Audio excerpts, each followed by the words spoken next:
This video is brought to you by Gateway Subaru. Higher standards.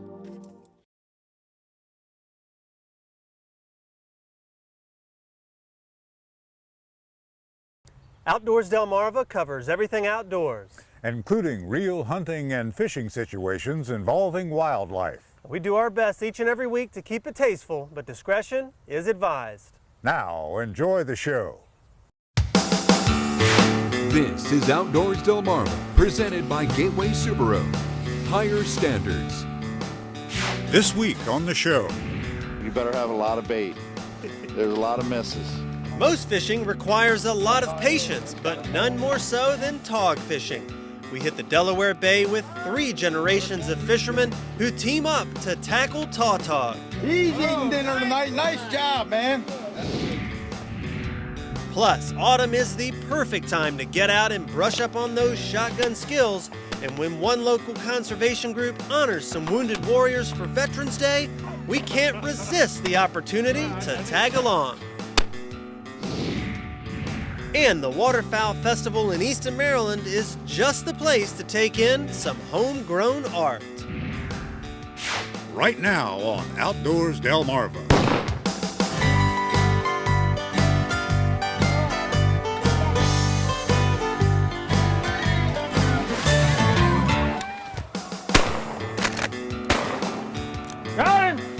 This is Outdoors Delmarva, presented by Gateway Subaru.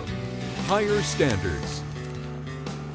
And now, here's Andrew Taz and Captain Willie Dykes. Thanks for watching Outdoors Delmarva. I'm Captain Willie Dykes. And I'm Andrew Taz.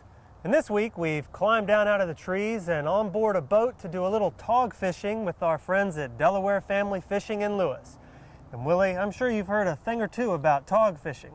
I know they're extremely difficult to catch. If you feel a little tug on your line and don't set the hook, you've just given a tautog a nice meal. Well, I guess that's why Captain Brian brought plenty of bait on board. But we do hear if you catch one, they are mighty good to eat. If you don't have a goal, right, you're never going to get where you're going. So my goal was 50 tog in an hour, and then we go catch some stripers. Captain Brian Wazovek followed up this declaration by saying, to be honest, we'll more than likely be togging all day. Nevertheless, 3 generations of anglers, plus a couple of friends, are aboard the Little Angler 2 heading out of Lewis Harbor Marina. It's a bit chilly, but the sun is out, and it's looking to be a beautiful day on the Delaware Bay. We'll anchor up on either artificial reef site 7 or artificial reef site 6. The weather can do, the current and wind will determine where I anchor when I get up there. Hopefully we'll get some tog. Minimum size in Delaware is 15 inches with 5 fish per person. The thing about this particular fish is they don't exactly jump into the boat. The biggest thing about tog is they're very challenging to catch. The bite is very subtle and very fast. The bait is green crab, and anticipating tremendous losses, the crew has 10 gallons of the crustacean on board. With top and bottom rigs baited, the lines are in. And it isn't long before the first signs of thievery appear. From the youngsters to the elders, everyone is a victim of missing bait. Caught a hookfish. So far, I got nothing. So Captain Brian reveals his method of hooking a tog. All right, I hold my rod close to my body, and when you get a bite, just like that. Oh, it's a humbling experience to fish for tog. You better have a lot of bait. There's a lot of misses. And you notice what I have in my pocket? We're going to go through some rigs. It's just part of the game of tog fishing. If you're not losing rigs and you're not getting stuck on the bottom, you're not tog fishing, you're just playing. The first fish to be hauled in is an oyster toad, and this one would not be the last. And then a tog makes an appearance. Granted, it's a little shy of the 15-inch minimum. Everyone is glad to finally see one. See the teeth? That's how, and they have them on the bottom also. It's kind of like a beak. That's how they're able to hit the bait and take it off so subtly. But the onslaught of oyster toads would continue, followed closely by snags and petty theft. Another tog is snared. This one a little bigger than the last, but not quite big enough. Well, after 10 crabs died, I finally caught a toe tog. The toads were not done with us just yet. Many more are caught, prompting Captain Brian to make a move. Everybody feeling structured? Yes. Once anchored up, Captain Brian joins in. Feeling like a tog. Oh, it is a tog. The first keeper of the day, but the tog are not done yet. This one's gonna go in the box, definitely. Just took drag off here, John.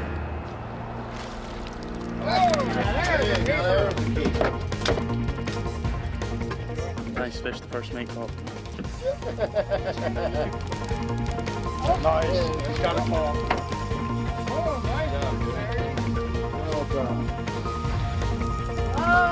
First one for me today. Oh, nice one, Kevin. Start reeling.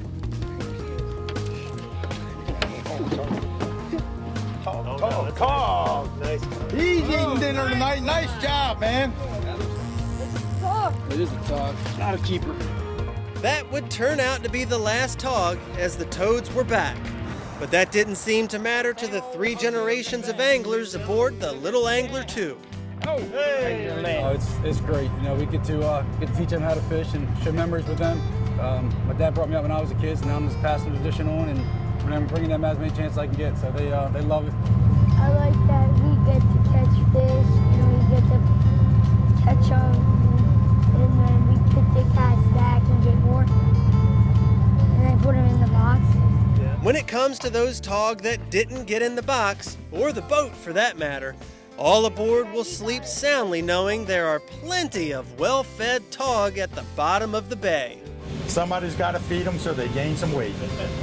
Today was our turn to feed them. Maybe next time it'll be our turn to catch them. Get outdoors, Delmarva!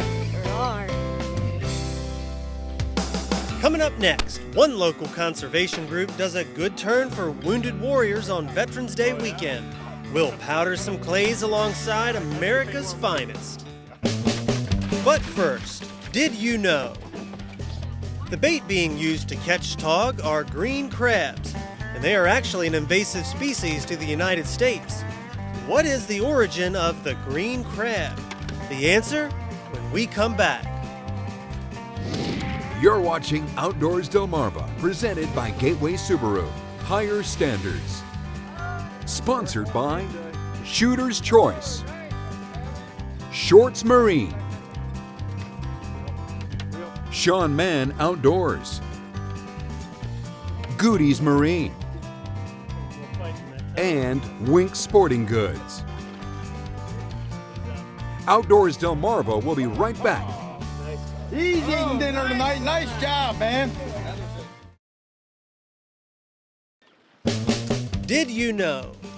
The green crab is also known as the European green crab and is believed to have first entered the U.S. in the mid-1800s aboard sailing ships to the Cape Cod region. Green crabs prey upon young clams and oysters and will dig 6 inches to find food to eat. One green crab can consume 40 half-inch clams in just one day. Did You Know is sponsored by North Bay Marina. We had a chance recently to get out and have a little fun with a local organization who hosted an event for some of our nation's wounded warriors. And given the location, the time of year, and the spirit of the day, it was an adventure to remember. It's Veterans Day weekend on Delmarva, and autumn has never looked more beautiful, especially when you're at Pintail Point in Queen Anne's County, Maryland. And today we're going to be busting some birds on the Sporting Clays range with some special guests. We have wounded warriors here from a number of different facilities, from 82nd Airborne, from Walter Reed, from the Marine Corps, and we're recognizing their service by bringing them out here, letting them have an opportunity to shoot with some other veterans, give them a nice lunch, and anxious to support these guys and let them know that we really care. We want to see them on this journey that they're just beginning back into the life that they left when they went in the service. This event is hosted by the Chesapeake chapter of the Safari Club International, an organization mostly known for their conservation work. Where we donate to the various wood duck box programs for Maryland and Delaware. We also support Maryland with their rough grouse habitat restoration, and we're also just recently funded the goshawk study. Today, however, the Safari Club is going above and beyond by honoring those who have served our country. Now, being a vet myself, I couldn't resist the chance to come along, and it gave me the opportunity to get reacquainted with an old friend. Okay, I got my little 20-gauge quail gun, and the choke is a little too open for this kind of shooting, but I just hadn't shot it for a long time, and I wanted to get out and play with it. Okay, let me try it, see how it works. Okay, that's practice. The old fella had it cut the barrels off, so it's cylinder and cylinder. And for quail in brush, it's like a death ray. But Close up. we hunted a lot in fairly thick cover, and you had to be quicker, they were gone. The range is full today, and everybody seems to be having a good time. Oh, yeah!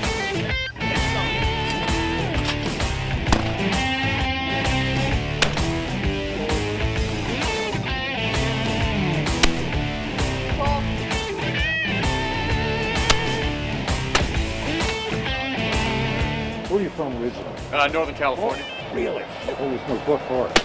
A place called Modoc County. Modoc County. Pretty much in the middle of nowhere. Girlfriend from Mount Shasta. Okay, that's about 3 hours away. This is my son Peyton over there. Yeah. He just turned 7 a couple months ago. So. Yeah. That's a great day. First time I ever shooting a shotgun. I shot 22 before, but never a shotgun. So remember that one comes right here, and the other one goes out. And now it's time to have a little fun ourselves, so Chopper Chuck and I set out to bust a couple of birds.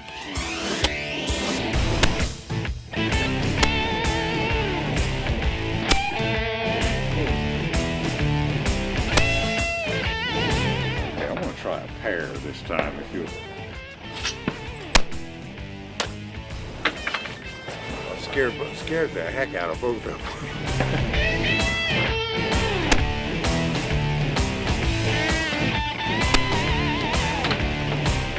Stay at this station for about another half hour. The Chesapeake chapter of the Safari Club International holds many events in the area that you might want to get involved in. We certainly couldn't pass up the opportunity to participate in this special outing to honor our servicemen and women who have done so much for our country. Get outdoors, Delmarva!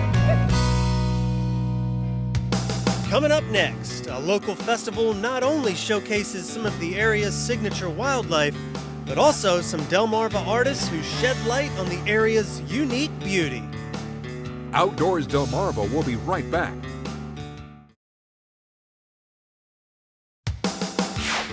You're watching Outdoors Delmarva, presented by Gateway Subaru. Higher standards. The Waterfowl Festival in Easton, Maryland has been held since 1971, and it's become one of the premier events here on Delmarva. Over the years, more than $5 million in proceeds from the event have been allocated in conservation grants to projects numbering in the hundreds. Now, there must be an art to all of this fundraising, and that got us to thinking about local artists. The Waterfowl Festival showcases the unique beauty of the area, and it's a great place to spend an afternoon chasing away the cold weather blues. So we scoured the galleries and exhibits at the festival and discovered some homegrown Delmarva artwork. Her name is Patty Lucas Hopkins, and she lives in Dorchester on the water, and she paints primarily in Dorchester County and Talbot County. This is called Corn Crop, and it's on her farm. She has a fabulous use of color and light. This is Dark Road, which is a whole different look, but it's after a storm on her property. And this is Blackwater Marsh. And what you'll find is that many people come in. We have a lot of tourists, so her work has gone all the way to Manhattan, Annapolis, Washington, D.C., as far as North Dakota. I took up doing the old trade signs. They're all hand done and hand lettered. First start is a good old board, and then it's got its own character, so it kind of tells you the way to go from the cracks and the holes in it, drill a hole and make it look like it was done with a washer. I'll just take a penny and hit it, so it makes it look like that it's been up on the wall for a long time. I moved here because of art. I find it a very inspiring place to live. My booth really reflects how I spend the year, going up and down the Miles River on a sailboat, looking at birds, looking at boats, and I'm fascinated by water. This one here is, that was this summer my son did 8 weeks sailing at the Tredehaven Yacht Club, and part of that was doing regattas. And this was a regatta out of Eastport, and that's the Bay Bridge disappearing into that storm. This is Woodland Creek, which is at the end of Tunis Mills. This is the very end of the creek, and the sun comes up behind those trees, and in the winter it's just eagle heaven there. This one here was a very, very cold winter morning. I was sort of crawling along on my belly trying to get close enough to the birds, but it was worth it. Get outdoors, Delmarva. Coming up next on this week's Scorchy's Corner Classic, we visit a farm that is full of bucks and does, just not the kind with antlers. And with no prodding at all, will smile for the camera.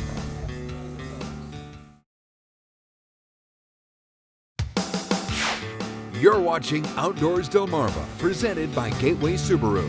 Higher standards. And now, it's time to check in with an old friend.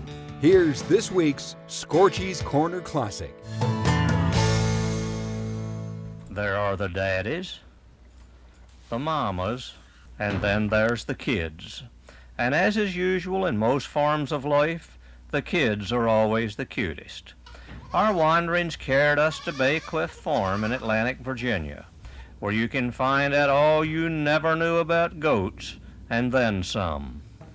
Well, once you're around goats, you just can't help but see how fascinating they are. Well, what fascinates you most about them? Their lovability, their curiosity. I don't know, you just can't explain it. You're just around them, you just... How about their intelligence? Oh, they're super. Super intelligent. Barb Clifford, a devoted 4-H club worker, needs no prodding to talk about goats. She loves them, and she is quick to destroy many misconceptions the unknowing have about this intriguing animal. For example, they're not nannies and billies. They're bucks and does, and they're not smelly old brush goats. They are purebred goats. Now, the ones with the long ears are the Nubians. The ones with the short ears are the Alpines. Barbara Clifford's herd of 50 does are milked twice each day, and the milk fed to the kids. And like all kids, when their tummies are full, their eyes get heavy. We learned much about goats this day. Their curiosity aside, it was their intelligence that impressed us most, even to knowing their names. In the big barn, every one comes by its name. You call them and they come in the milking order. Now, come on. Not only that, they will speak when spoken to. What a deal, what's wrong? What? What do you want? And with no prodding at all, will smile for the camera. Coming up next, your latest viewer videos and pictures. Outdoors Delmarva viewer pictures are sponsored by North Bay Marina.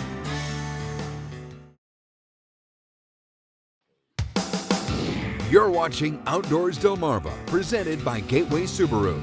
Higher standards. Sponsored by Shooter's Choice, Shorts Marine, Sean Mann Outdoors, Goody's Marine, and Wink Sporting Goods. It's time now to take a look at some of our latest viewer videos and pictures. Check out this piebald doe on Richard Quillen's farm in Bishopville, Maryland. Richard says she's been seen there every year for 6 years. Pictured here is Norman Brenner with an 8-point buck in Shelltown, Maryland. Once field dressed, this nice-looking deer weighed in at 173 pounds. Well, Andrew, that about wraps up another week of adventures. And I found out when I brought out my old 20-gauge quail gun that all the rust was on me.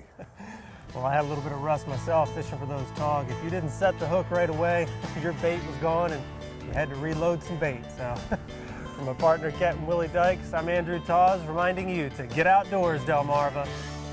Yeah, that happened quite a few times to me as well. I don't know. As long as you can catch them, I'll help you eat them. Well, I didn't catch any worth eating, so too bad.